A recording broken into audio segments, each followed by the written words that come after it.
While the only thing that's constant in our lives is the change, there are two kinds of changes in our daily lives. The one that we can perceive and identify, and the other that happens and we only find out, not through perceived looks, but from performance. When we apply the concept of constant changes in life to watches, the combination is not only interesting, but also sometimes controversial. We have changes in the dial layout and color, the case size and shape, and then the finish and surface treatment. These are essentially the changes that many times dictate the decision based on our personal preferences. These aesthetical changes in watches are controversial, as when you go into collector's state of mind, you really don't want the watch that you consider as perfect to change. But when it does, it's a rare sight for a perfect watch to be bettered. The second kind of change in watches is what goes inside the case, and the resultant differences are something that you can't really spot by looking at the watch. This is when the movement upgrades and there's a more efficient material or component used to enhance the watch performance. This change is typically welcomed by all across the board. 2020 unveiled the new generation of 36mm Oyster Perpetual, and we saw not just the new dial colors of pink, green, yellow, red and light blue, but also a new size of 41mm. And while Rolex is the brand that evolves with time and not as such adopt dramatic changes, the addition of new funky colors and bigger case size do present a bold and unconventional step by Rolex. In this video, however, we have a classic size of 36mm on the Oyster Perpetual range similar to the last generation, and also the black dial in a similar layout, looks and overall vibe. The dial being black is probably the most versatile dial in the range, and while it does stay under the radar due to its stealthy looks and color, the dial has sunburst treatment, which adds a character and fun attributes to the watch. The sunburst dials on Rolex are typically very well defined, and you can actually see the radial lines even in the darker dials like this black, which is relatively a unique experience in watches with black dials. The minute chapter ring at the periphery now has only dots for minute markings, as opposed to small Arabic numerals in the outgoing reference for OP36. We have the same dial hands, and the hour indices are fully lumed too. The hour markers also have beveled facets on both sides, which play with light and reflections incredibly as you move your wrist. The dial legibility has increased from the outgoing model, and this is primarily due to the improved and new crystal on this new reference that now offers internal AR coating. The less reflective crystal internally means that you have a rich black color and deep contrast in the dial, and resultantly a clearer view than you have ever seen before. To add to the sporty characters, the watch is waterproof to 100 meters, and then the bracelet and clasp come in fully brushed finish that not only adds tolerance to daily beating characters of the watch, but also looks more understated. The finish of brushing on the bracelet is consistent with the case, and there's simply no disconnect in workmanship between the case and the bracelet. The bezel is fully polished, and this along with classic size of 36mm is what makes the OP36 versatile enough that you can even wear it for dressy or formal occasions. This is further complemented by the case and bracelet sides that are fully polished. Also, the case profile at sides has curves and contours that add up to the classier and formal looks of the watch overall. To picture the size of this watch for you, I measured the size on the outer extremity of the bezel, and it came out to be 35.17mm. To show the size of the face or the dial, I measured the size of crystal on top, and on my caliper, it came out to be 30.05mm. The size of case measured diagonally just above the crown returned the reading of 36.05mm on my caliper. So it is a true 36mm watch as opposed to OP41 that measures at 39.5mm when dimensioned diagonally at the case. The size of case with crown included came out at 38.11mm. How small or large the watch wears is largely dependent on its lug-to-lug height, and on my caliber, this height came out at 43.13mm. The size of the case horizontally at the narrowest point measures at 24.02mm. If you're thinking about the bracelet width, it is 20mm, which is the same size as that of 40mm Rolex Submariner.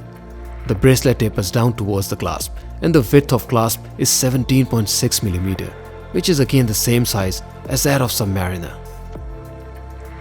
If you wanted to see how does the OP36 compare with Rolex Submariner 41mm model, here's a reference shot for you, and you can see that both of these watches share about the same dial size, and it's actually the bezel size where the sub grows bigger. OP36 also comes with sunburst treatment on the dial, as opposed to Sub 41 where we have glossy black dial. I further checked the weight of the watch and on my scale and adjusted to 6.5 inches wrist. It weighed at 121 grams, which is very light for a steel watch on bracelet. Each link of the bracelet, for reference, is 3 grams, so as you add or remove links to adjust the bracelet, you will change the total weight naturally. The all-new OP36 comes with all-new movement caliber 3230, which is a big step up and replaced caliber 3120 that remained in production for over 2 decades. Caliber 3230 also upgrades the power reserve to 70 hours from previously 48 hours. To check the accuracy, I don't rely on instantaneous tests, so I had put this watch in observation for 12 hours and changed its position 3 times between vertical and horizontal storage. After 12 hours of observation time, the watch gained or lost not even a single second and was synchronized with the time on my digital watch. To check the lume performance, I put the watches under complete dark, and here we have blue lume that is not just bright and beautiful, but thanks to lack of date wheel, it's also very symmetrical too. There's no lume on the seconds hand, so in the absence of light, it is a two-hander watch. I left the watch in the dark for another 10 minutes, and not just the lume remained bright enough to remain functional. The loss of brightness is also very consistent across the hour markers and dial hands. Under the macro, if you saw my OP41 video as per link above, I was impressed and quoted that things seem to have improved at Rolex, but here in this OP36, the edges and corners on the hour hand are not as sharp as I was expecting, and there's also a deep scratch on the hour hand, which is of course not ideal. The same scratches are also visible on the other side of the lume on the hour hand too, although you can't really spot them with naked eye. The minute hand comes crisp and scratchless, and overall there are no issues on side. Even the dust or speck on the minute hand is close to none, which is truly impressive. The seconds hand comes with scratch on it again, and there's some dust on top as well. But again, none of this can be spotted with naked eye. The Rolex crown at 12 o'clock has a small surface deformity, which if you see closely looks as if there's a ding or dent on the logo. Again, it's minor and can't be spotted with naked eye. The text is overall crisp and there's no inconsistency on side. Similar is the case with text for Rolex, and we have alphabets with consistent paint density and clear borders. The watch comes with screw-down crown to offer water resistance, and unscrewing the crown will allow you to wind the watch with crown in this position 1.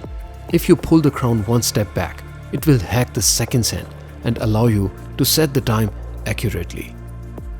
On the wrist, the 36mm Rolex Oyster Perpetual wears like an absolute Rolex dream. My wrist size is 6.5 inches and wristband is 55mm, and the watch case at 36mm and especially the lug-to-lug at 43.12mm wears in the center of my wrist. Its wearability is interesting in a way that I generally don't like smaller watches, but this OP36 wears incredibly sized and proportioned, and it does not even look small.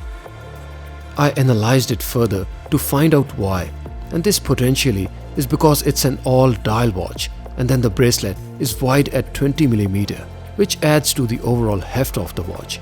The case of the watch is also thin, and it measures at only 11.67mm on my caliber.